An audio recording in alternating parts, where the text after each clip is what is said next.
नागपुर में forum of civil pensioners association की ओर से पेंशन से जुड़ी विभिन्न मांगों को लेकर कॉल अटेंशन डे मनाया गया। संगठन के सदस्यों ने केंद्र सरकार के खिलाफ धरना प्रदर्शन कर जिला अधिकारी के माध्यम से प्रधानमंत्री के नाम ज्ञापन सौंपा। पेंशनर्स के पुरानी पेंशन योजना बहाल करने, एनपीएस और यूपीएस को खत्म करने, 8वें वेतन आयोग के दायरे में मौजूदा पेंशनर्स की पेंशन संशोधन को शामिल करने समेत कुल 11 मांगे रखी गई है। साथ ही बीएसएनएल और एमटीएनएल पेंशनर्स की पेंशन संशोधन, बैंक पेंशनर्स की पेंशन अपडेशन की मांग भी की गई है। संगठन ने चेतावनी दी है कि मांगों पर जल्द कार्रवाई नहीं हुई तो सितंबर में राज्य स्तरीय 3 दिवसीय धरना और 25 नवंबर में दिल्ली के जंतर मंतर पर संसद मार्च निकाला जाएगा। जिंदाबाद जिंदाबाद, इंकलाब जिंदाबाद, जिंदाबाद जिंदाबाद, पेंशनरों की एकता जिंदाबाद, जिंदाबाद जिंदाबाद, स्टेट सेंट्रल पेंशनर एकता जिंदाबाद, जिंदाबाद जिंदाबाद, इंकलाब जिंदाबाद, जिंदाबाद जिंदाबाद। आज संविधान चौकामध्ये आपण पेन्शनर धारक पूर्ण इथं आलेले आहात सेंट्रल स्टेटचे। काय आपली मागणी आहे आणि कोणत्या कोणत्या विषयाकरता आपण इथं आलेले आहात? आपलं काय नाव आहे? सर, मी पंचम गायकवाड, NCCPचा एक भाग म्हणून AIBTPचा जनरल सेक्रेटरी आहे नागपूरचा। आणि हा पूर्ण भारतामध्ये हाच आंदोलन होत आहे। याच्या मागचं कारण एकच आहे की 25 मार्च 2025ला जो व्हॅलिडिटी ऍक्ट संसदेमध्ये पास झाला त्याच्या विरोधात हा आमचा आवाज आहे। तो ऍक्ट असा आहे की हा टोटली कर्मचारी विरोधी आहे।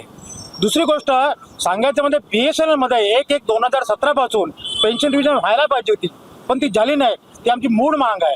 दुसरी म्हणजे बाकी असोसिएशन, बाकी सेंट्रल गव्हर्नमेंट आहे, स्टेट गव्हर्नमेंट आहे, त्यांच्या खूप साऱ्या सीजीचे प्रॉब्लेम्स आहेत।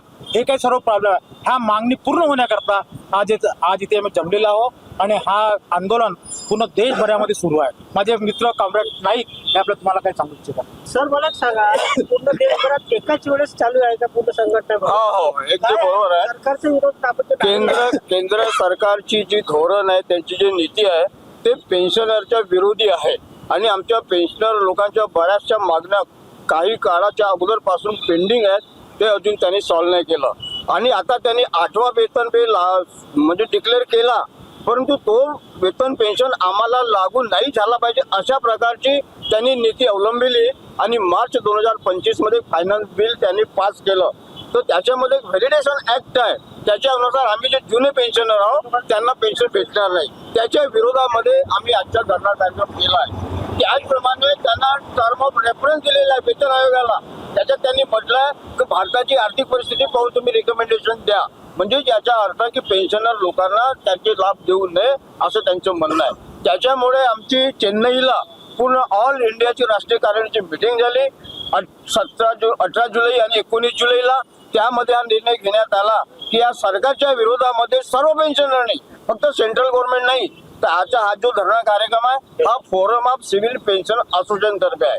फोरम हा कशामुळे बनला? यामध्ये सेंट्रल गव्हर्नमेंटचे पेन्शनर, स्टेट गव्हर्नमेंटचे पेन्शनर, जिल्हा परिषदचे पेन्शनर, कॉर्पोरेशनचे पेन्शनर, LICचे पेन्शनर, रेल्वेचे पेन्शनर, डिफेन्सचे पेन्शनर, म्हणजे जेवढे काही पेन्शनर ज्या क्षेत्रामध्ये आहेत त्या सर्व क्षेत्रातल्या पेन्शनरला इकट्ठा करून गव्हर्नमेंटच्या विरोधामध्ये आम्हाला हे आंदोलन करावं लागणार आहे। आणि आजच्या 19 तारखेच्या आंदोलन हा पहिला स्टेज आहे। दुसरा स्टेज आहे 17, 18, 19 सप्टेंबर, त्या 3 दिवस सुद्धा गव्हर्नमेंटच्या विरुद्ध राज्यस्तरीय आंदोलन होणार आहे। आणि याच्यानंतरही जर गव्हर्नमेंटने ऐकलं नाही तर 25 नोव्हेंबरला आम्ही पूर्ण संसदला मार्च काढणार आहोत आणि संसदला घेराव करणार आहोत की या पेन्शनच्या मागण्या तुम्ही मंजूर केल्याच पाहिजे। कारण की भारत हा जो विकास होत आहे हा फक्त मंत्र्यांमुळे किंवा पंतप्रधानांमुळे नाही, तर कर्मचाऱ्यांमुळे आणि पेन्शनरमुळे। आम्ही पेन्शनर कर्मचारी होतो, आम्ही आपलं 30, 34, 35 वर्ष गव्हर्नमेंटला दिले, तेव्हा कुठे विकसित भारतची स्वप्ने हे आमचे पंतप्रधान पाहून राहिले। तर अशा लोकांचं पेन्शन तुम्ही जर बंद करण्याच्या मार्गावर असाल तर ते आम्ही कदापि सहन करणार नाही। आमचे मुले बाळे घेऊन आम्ही रस्त्यावर येणार आणि ते मागण्या आम्ही मंजूर करून घेणार। हे आहे।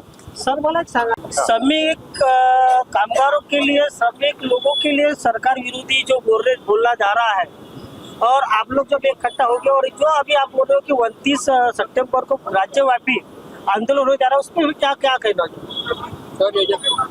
श्रमिक लोगों के लिए भी इसके साथ लड़ाई है, क्योंकि देश में जैसे बेरोजगारी का वातावरण चल रहा है, तो हम लोग साथ साथ उसकी भी डिमांड कर रहे हैं कि गवर्नमेंट ऑफिस में जो जगह है खाली है, रिक्त पदे है, आवश्यकता है, काम बराबर नहीं हो रहा, तो भी पदों का निर्माण ऑलरेडी है, वहाँ पद भर्ती होना चाहिए।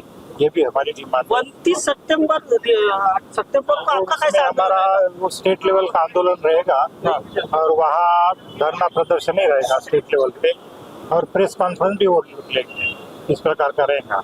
बाकी जो पेंशनर्स है अभी सभी स्टेट गवर्नमेंट है, सेंट्रल गवर्नमेंट है, BSNL है, जिला परिषद है, ये सभी लोग जो है पूरे जो श्रमिक वर्ग है उसके पेंशनर है, इन लोगों को लेकर हम ये आंदोलन कर रहे हैं।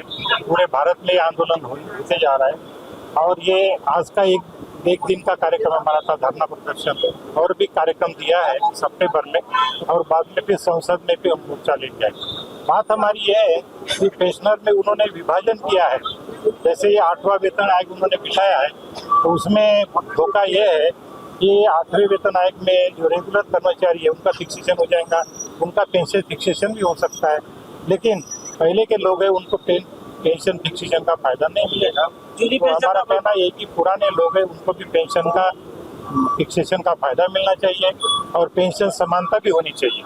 ये हमारी डिमांड है, क्योंकि उन्होंने वैलिडेशन एक्ट करके इसको निरस्त कर लिया है, तो वो वैलिडेशन एक्ट भी रद्द करो, और सुप्रीम कोर्ट में भी केस चल रही है, साथ साथ हमारा ये कार्यक्रम भी चलने वाला है। ये इस प्रकार के मांगे हमारी सभी है। महंगाई भत्ता जो है वो 50% वेतन में और हमारे पेंशन में सम्मिलित करो, ये भी डिमांड है हमारी, और बाकी भी और भी अन्य डिमांड, टोटल 11 डिमांड लेके हम लोग आज का संगठन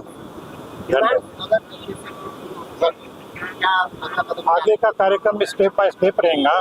और हमारा चेन्नई में एक वर्किंग कमेटी हुई थी, उसमें हमने डिसाइड किया है कि इसके बाद में हम रिव्यू करेंगे। सितंबर में स्टेट लेवल का कार्यक्रम होने वाला है और नवंबर में मार्च टू पार्लियामेंट रहेगा हमारा। उसके बाद में फिर हम समीक्षा करेंगे और आगे का और कदम उठाएंगे। गवर्नमेंट कहाँ तक हमारी बातें मानती है, अगर नहीं मानते तो और आगे का कदम हम उठाएंगे, क्योंकि पेंशनर है तो हम स्ट्राइक तो नहीं कर सकते, लेकिन रास्ते पर आके हम आंदोलन जरूर कर सकते।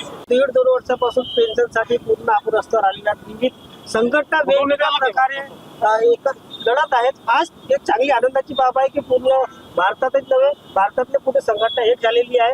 आता तरी सरकारला जाग येईल का? यायलाच पाहिजे। सरकार जागा झालं पाहिजे, त्याकरता आम्ही रस्त्यावर उतरलेलो आहोत। पेन्शनर्स, आम्ही पेन्शनर्स आहोत, कारण सरकारने आम्हाला ते बाध्य केलेलं आहे आता रस्त्यावर येण्याकरता।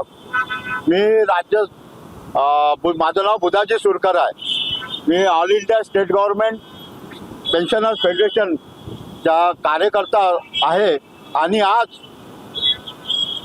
केंद्र सरकारने मागे आपल्याला माहीत आहे जे बिल आणलं, व्हॅलिडेशन ॲक्ट बिल संसदेमध्ये, त्यामध्ये त्यांनी त्यावेळेस स्पष्ट बोललेलं होतं की 2000 म्हणजे जेव्हा आम्ही वेतन आयोग लागू करू तेव्हापासून त्याच्यानंतर जे पेन्शनर्स होतील त्यांनाच आम्ही पेन्शनचे म्हणजे इतर जे लाभ आहे वेतन आयोगाचे, महागाई भत्त्यासाठी जे लाभ आहे ते त्यांनाच देऊ।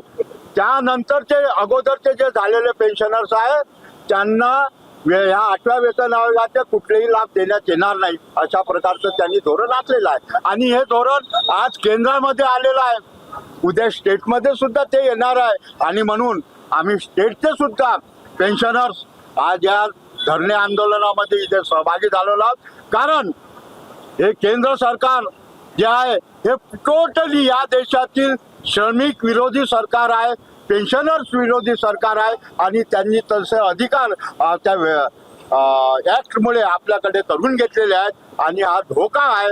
आणि म्हणून सरकारला आम्ही चेतावणी देतो। आता हे आमचं आता प्रथम आहे, आम्ही राज्य सरकारी जे पेन्शनर्स आहे ऑल इंडियाचे ते 29-30 सप्टेंबरला 24 तासाचं धरणे आंदोलन करणार आहेत आणि इथेच ते होणार आहे।